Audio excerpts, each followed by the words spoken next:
This is the KTLA 5 News at 5. I'm Cher Calvin. And I'm Micah Ullman. Thank you for joining us. Only on 5, a frightening attack in downtown LA. A woman sexually assaulted as she walked her dog. Tonight, police are searching for the suspect seen assaulting the victim in this video. She shared her story with KTLA's Lindsay Pena, who joins us live with the story. Lindsay.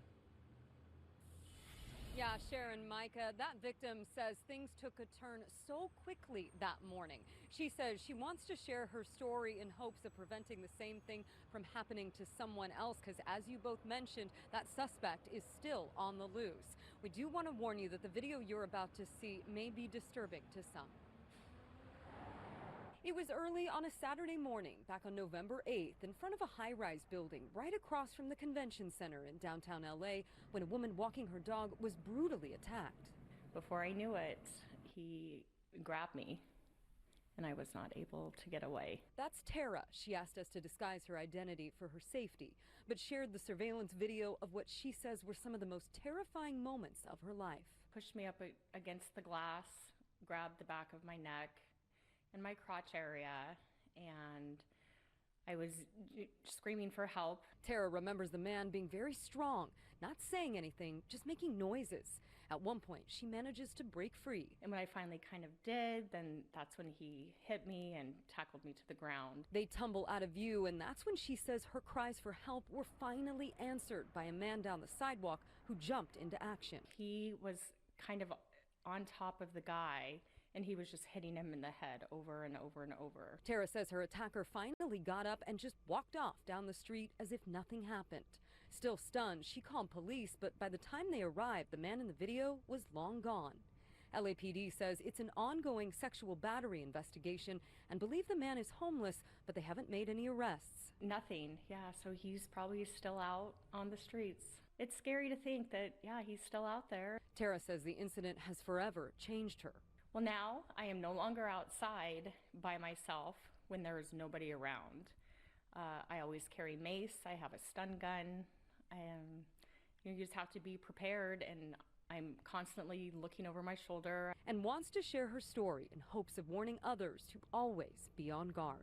I hope it never does to anyone, but you have to be aware and prepared. Again, police are still looking for that suspect. If you recognize him or you have any information about what happened that morning, you're urged to call the LA Police Department. Mobile police make an arrest in a homicide that happened 3 years ago. 30-year-old Reginald Blevins from Pritchard has been arrested for the murder of Joey O'Brien. As News 5's Allison Spann reports, O'Brien's family is glad to finally have justice. In October of 2013, Joey O'Brien was found shot to death in front of the post office on Spring Hill Avenue. For years, his friends and family have called for justice. This is his brother Jason speaking a year after Joey's murder. It's very frustrating. You know, nothing's came up about the case. There's just a lot of unknowns, and we would like closure to the case. We would like whoever's done this to be held accountable for it. It's taken 3 years, but finally someone has been arrested for this murder. 30-year-old Reginald Blevins of Pritchard, Alabama was indicted by the October 2016 grand jury. Following his arrest, Joey's family issued this statement saying, quote, "The O'Brien family would like to express our gratitude to the Mobile Police Department for its persistence in working to make an arrest in Joey's murder.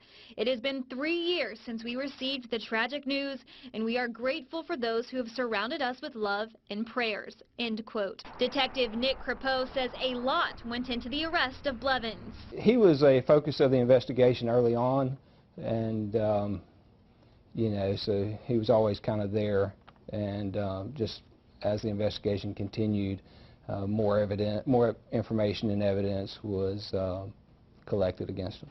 But motive was not something Mobile police wanted to venture into. We feel like it was a kind of a crime of opportunity, but I don't really want to speak on motive at this point. Blevins is expected to be in court in the coming days for his bond. Since this happened, police have been working tirelessly to find out any clues as to who shot this 16-year-old Jeanette boy. And while they are calling the circumstances surrounding his death suspicious, we know little else about the investigation. 16-year-old Ryan Mangan had his whole life ahead of him and a whole room of friends surrounding him. Been friends forever. Me and him got to be very close. He got to be my best friend. It's just a shame that this happened. Mangan was found dead last night from a single gunshot wound. He was inside his Rankin Avenue home, but police sources say there wasn't a gun nor a suspect found inside that home. Definitely makes it harder not being able to know what really happened and not being able to ask him and not being able to talk to him, just not knowing. Yeah, it's a big factor. Police are treating the death as suspicious. An autopsy was completed today, but the district attorney doesn't want the results released just yet. It's really just unbelievable. Like, I honestly didn't believe it until I went over to his house last night and just actually saw it for the first time. It was just a shock. Friends are coping by leaning on each other and setting up an online account to help Mangan's mother with funeral expenses. They hope his memory will live on through the way they live their lives. Just for him to get justice, that would be the most important thing. That's what he would want. He would want all of us to continue on and go on like he's still here and do what we planned on doing. Anyone who has information that may assist police with this investigation is asked to call either Jeanette Police or the Westmoreland County District Attorney's Office. Shannon and Andrew, this has been a central theme in opening statements and throughout testimony today. Was this an accident or was this intentional? That selfie is documentation of the aftermath of this. It shows Maxwell Morton, police say, posing for a selfie as Ryan Mangan lay behind him after he was shot. Again, we do want to warn you that this is a graphic photo, and that selfie, this picture, shows the defendant, Maxwell Morton, smiling with Ryan Mangan in the background. The district attorney is arguing that this shooting was premeditated, that Maxwell Morton's actions and statements to police after are an example of that. However, Morton's defense attorney says it wasn't, that this was an accident, and Morton and Mangan were friends. It was the mother of a boy in Wisconsin who Morton met playing video games, who originally told police in Jeanette about the selfie that was sent to her son.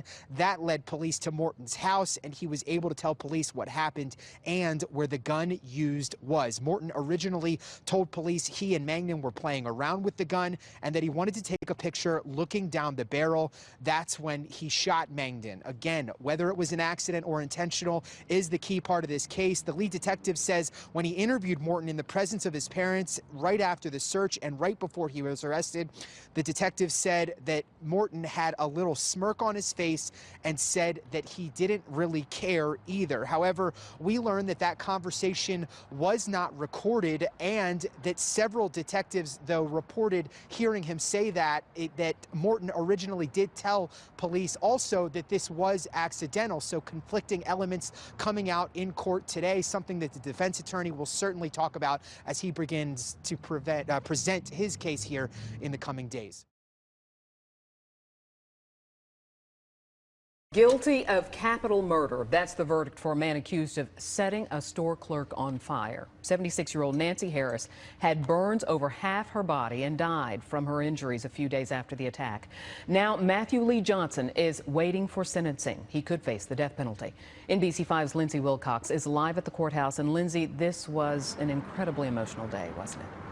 It was indeed, Deanna. You know, it took the jury less than 2 hours to convict Matthew Johnson of the most serious crime that a person can be charged with. And while Nancy Harris's family said they didn't want to talk to us on camera until after a sentence is handed down, you could tell by their reaction they were relieved. Hugs and tears outside the courtroom. For Nancy Harris's loved ones, the guilty verdict marks the end to a painful chapter in their family's story. In May of 2012, surveillance video clearly shows it was Matthew Johnson who walked into the gas station where she worked, and forensic evidence proved the flammable liquid he was carrying in the water bottle matched the substance that was poured over Nancy Harris's head. The notion that you could set a woman's head on fire and not intend to kill her is crazy. But that's what his defense team argued, that her death was unintentional, and the jury should convict him of the lesser charge of murder instead. In the videotape of the offense, all you see is that they're standing close together and it's tight back there, and you see a flash. His defense team also claims he was under the influence at the time of the crime and questioned why prosecutors didn't show jurors his videotaped statement to police. They're not offering it because it helps him. I guarantee you if it hurt him, it would have been on all 3 screens, just like all those horrible, god-awful pictures of Nancy Harris. And you can bet that point will be a big part of the strategy for his defense team starting tomorrow when the sentencing phase of this trial begins. The DA's office, as you said, Deanna, is seeking the death penalty. His lawyers will try to get him life in prison instead.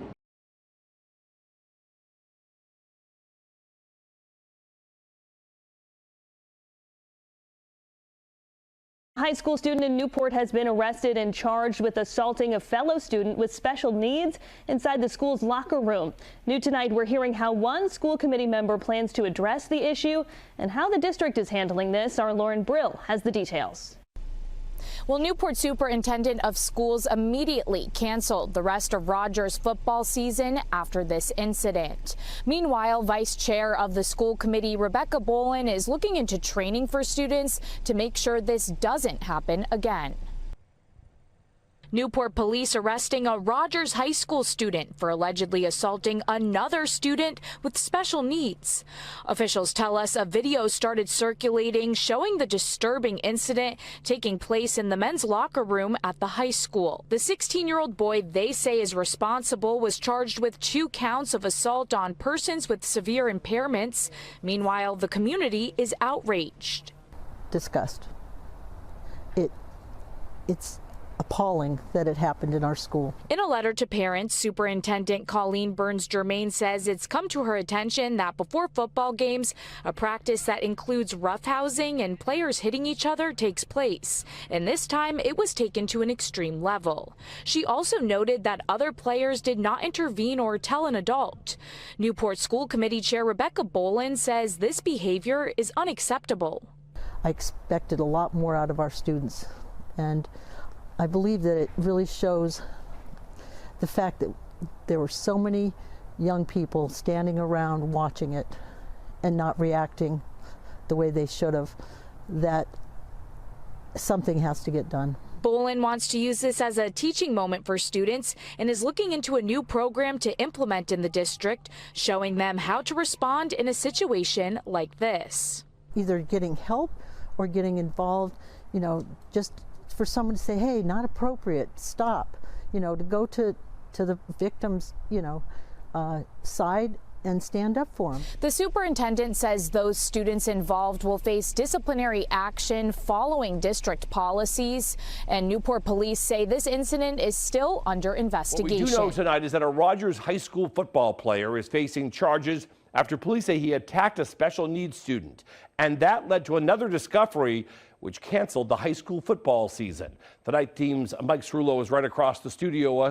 Just talked to the superintendent, and he has a story. Mike? Well, Dan, the superintendent says this goes far beyond roughhousing, and it's concern enough to cancel what's left of the football season. She says it happened right in the middle of the boys' locker room, all while teammates watched and filmed. While headlines are normally made under the Friday night lights, it's what happened behind closed doors inside the boys' locker room at Rogers High School that has blood boiling. Incredibly horrific. It's terrible. That's disgusting. Video of the attack has been circulating in the community. The superintendent says the school district learned of it Thursday night. In the video, it appears the attacker is taunting the victim, a student with special needs, while striking him several times in the face. And on Friday, police arrested the suspect, a 16-year-old player, charging him with 2 counts of assault on a person with severe impairments. I think he really should be charged as an adult. In a statement to NBC 10, the superintendent says they've now learned players hitting each other and roughhousing have become somewhat of a practice before football games. But she calls this instance unacceptable, going on to say, quote, even more disturbing, the video we have seen shows other players not intervening or bringing this matter to the attention of an adult. Whoever was recording should have stopped it. They're filming the the assault. That's terrible. Nobody told the kid to stop. How are you going to let somebody just get terrorized like that and they can't defend themselves? The superintendent says those involved will face disciplinary action. Police say the alleged attacker was scheduled to face a judge Friday. His name was not released because of his age. Now, I also was able to reach the victim's sister over email. She described this as a situation as sad, overwhelming, and frustrating. There have been a number of GoFundMe started to support the family.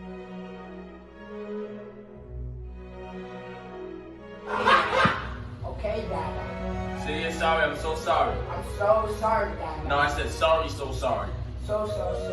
That's not what I said this time. I said say sorry, I'm so sorry. Say it! I'm sorry, Dad. I'm not how you say that. Say I'm sorry. I'm sorry. So sorry. So sorry. Stupid ass, stupid shit, dumb ass. Say all that freshman shit. You understand me? Wrong with my neck. You snitching.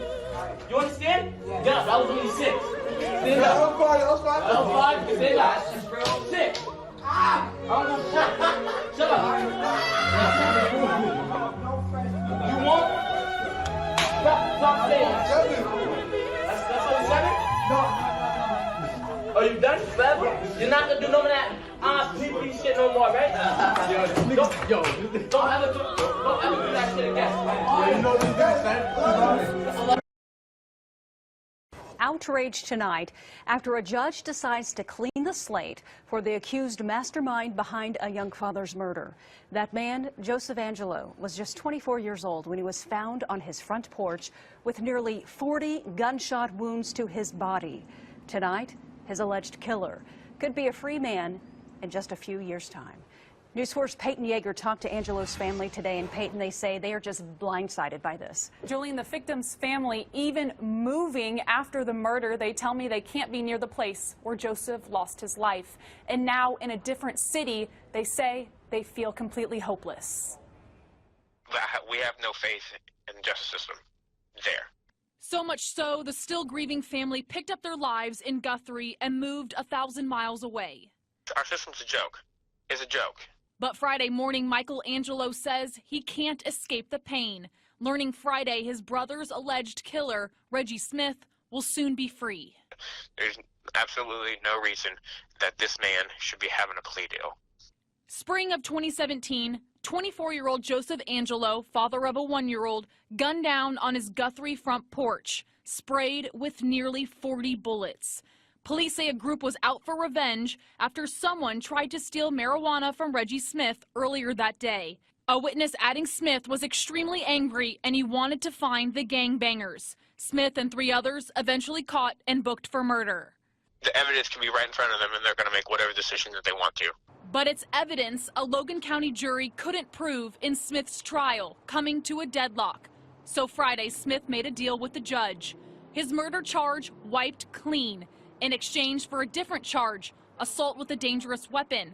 But he had to admit his part in the murder first, saying he drove the group to the home, but that he did not pull the trigger. Smith's family not wanting to go on camera, but 2 years ago, his mother spoke to News 4, maintaining her son was innocent. I'm not going to say my sons is perfect, my children are perfect, because they ain't. Because they ain't. But they did not kill that man. While the Angelos say they're still baffled. They're not going to be happy people when this is all said and done. Smith was sentenced to 10 years in prison, but the judge gave him credit for the 2 years he'd already served, and with good behavior, Smith could be out in less than 6. Composite sketch of the man they believed gunned down Riley as he was playing that game Pokemon Go. Yeah, KTV's Tara Moriarty spoke exclusively with Riley's parents, investigators today about this new information. Tara? Hey, U.S. Park Police want you to take a really good, hard look at this composite sketch. This is the man they say killed Kevin Riley, and he was working with an accomplice. I want him back. Calvin Riley's parents say every day without their son is a painful one. It's not hit home now. It's real. It's sad. Sean Riley has no idea who would want to kill the 20-year-old, a popular student who played baseball for Delta Community College in Stockton and for Sarah High School in San Mateo. Every day it's sad. Every day. Every day I wake up, it's sad. Every day I go to bed. Every single day. It's a nightmare. Park Police released this sketch to KTVU, a man described as African-American who they say shot Calvin on August 6th, just before 10 o'clock at night. Calvin had been walking with a friend along the water's edge near Ghirardelli Square playing Pokemon Go. Cal was turning, playing the game, so he had turned like this way and had his back to the shooter. And the shooter was up there and hit him in the back.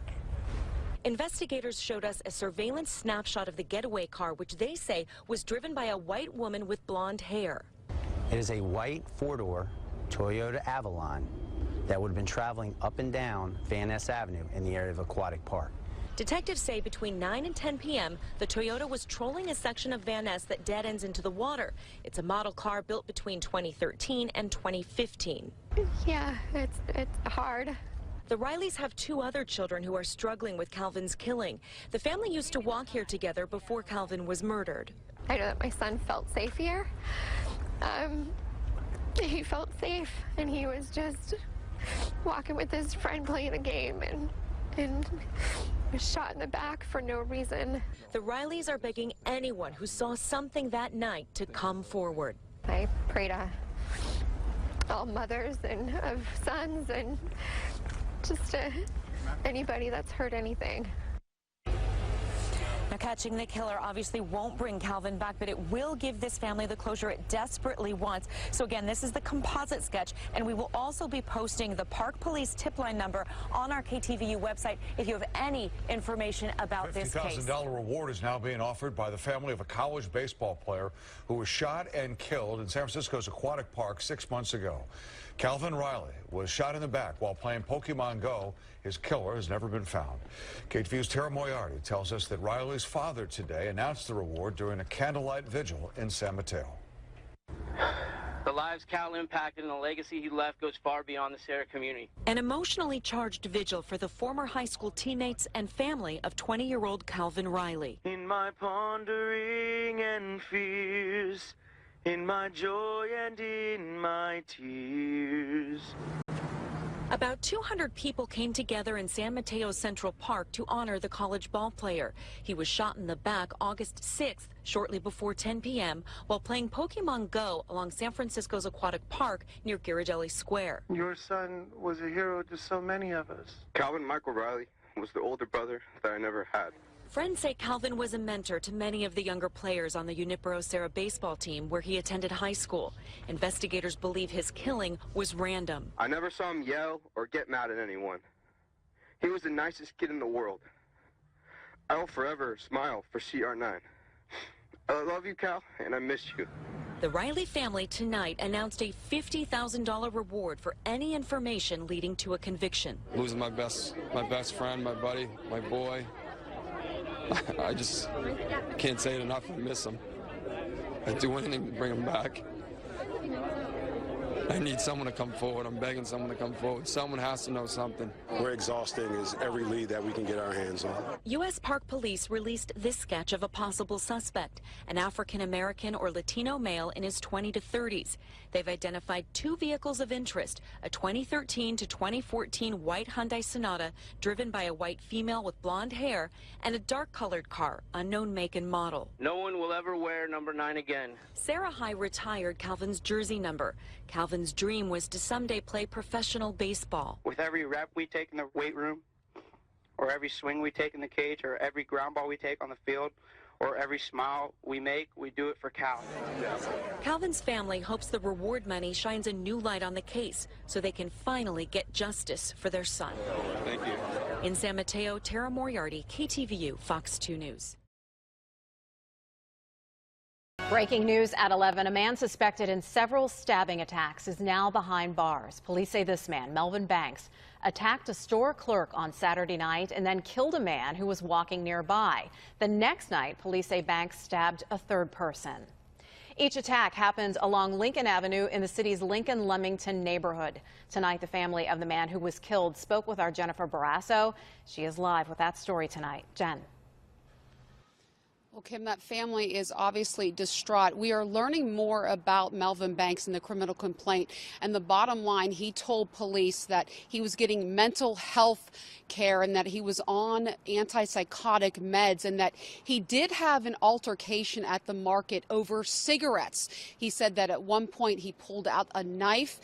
Detectives also showing him surveillance video, and he did admit that he was in that video and that he also admitted stabbing a man on Lincoln Avenue.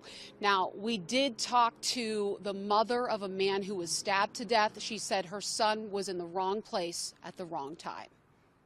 I just don't believe it. Greg was very kind and warm, loving and giving person. He never harmed a fly.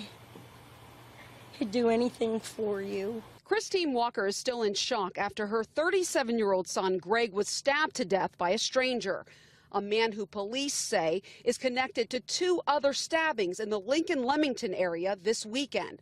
They arrested 35-year-old Melvin Banks. A real lunatic. He's very evil. Christine said Greg was mentally disabled and recently started living with his sister.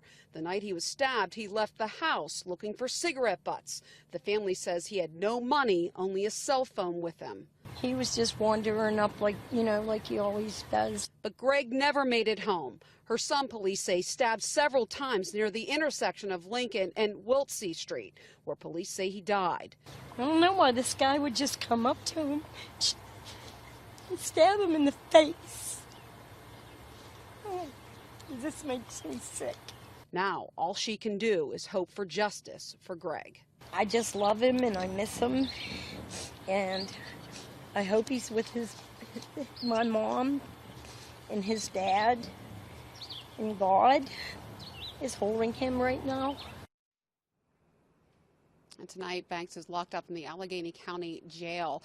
Meantime, Greg, we are told, was a father. He was a brother. The family has set up a GoFundMe page, and you can find a link at our website, kdka.com. Breaking news, a man who Pittsburgh police say is connected to 2 stabbings is now in custody. Police say Melvin Banks entered a business on Lincoln Avenue in Pittsburgh's Lincoln-Leamington-Belmar neighborhood Saturday night. They say he then stabbed an employee in the face, sending him to the hospital in critical condition. Police say the attack happened in just 3 seconds. Minutes later, they say he walked up the street and stabbed Gregory Walker in front of the Dorothy Day Apartments 9 times, killing him. Police say he had told them that he had been taking antipsychotic medication. Banks now faces homicide and attempted homicide charges. The next night, police say officers responding to a stabbing in the same area. Banks is not charged in that attack.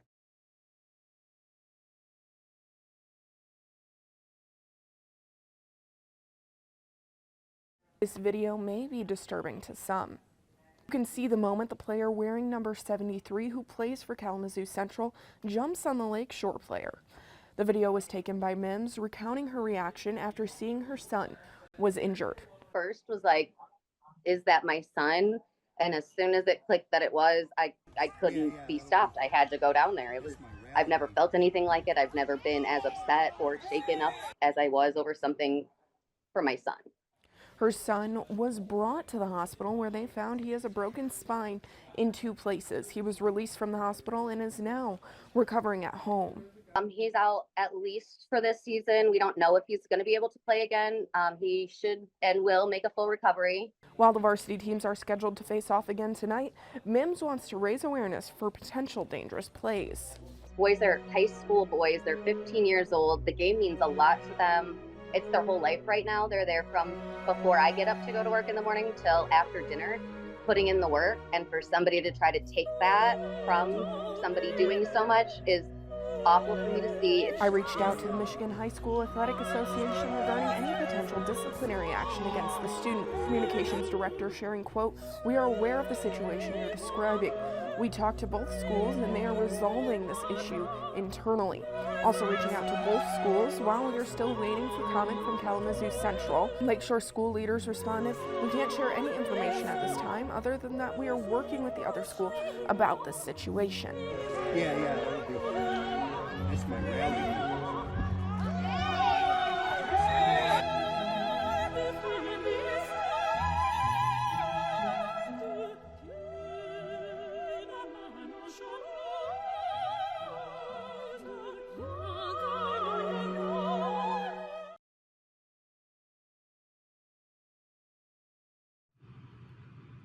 An elderly Walmart greeter suffered injuries to his face and head after he was punched in the eye by a North Carolina man whose girlfriend was angry that she had been asked to show her receipt. This is the Rock and Roll Weatherman. My name is Sean Morrison. The victim told cops he was checking receipts at a Walmart on the entrance to the Walmart Supercenter in High Point, that's North Carolina, on May 13th of 2024 when he was confronted by a man who was upset that he stopped his girlfriend earlier at the exit. The Walmart employee advised that he was just doing his job, which he was. That is when Tomisha Robbs began yelling at her boyfriend, she's 20 years old, to take care of him in response to the goading. Trevin Walden, the boyfriend, 27 years old, punched the elderly victim in his left eye, which caused him to fall to the ground and strike his head. The couple fled the store without offering aid to the victim, who had injuries to his face and head. What a bunch of fucking pieces of trash. Investigators who are familiar with both of them from previous calls subsequently arrested the pair at their High Point residence, which is a few miles from this Walmart, and were each charged with misdemeanor assault. Should be felony in my opinion. And Mr. Walton was also cited for a failure to appear in court in connection on a separate criminal matter. If you're not subscribed to the Sean Morrison YouTube channel, please do so. Everyone else out there, subscribe. We thank you much for the continued love, honor, and support. The court record subscribed to Alicia Robbs as unemployed, while Trevin Whedon, whatever the fuck his dumbass name is, he's been identified as a cook in East Coast Wings and Grill. So obvious this grill does not do background checks. That's the opinion of Mr. Morrison. How could you hire someone like this that's going around assaulting people, according to what some criminal complaint said in regarding the incident at Walmart?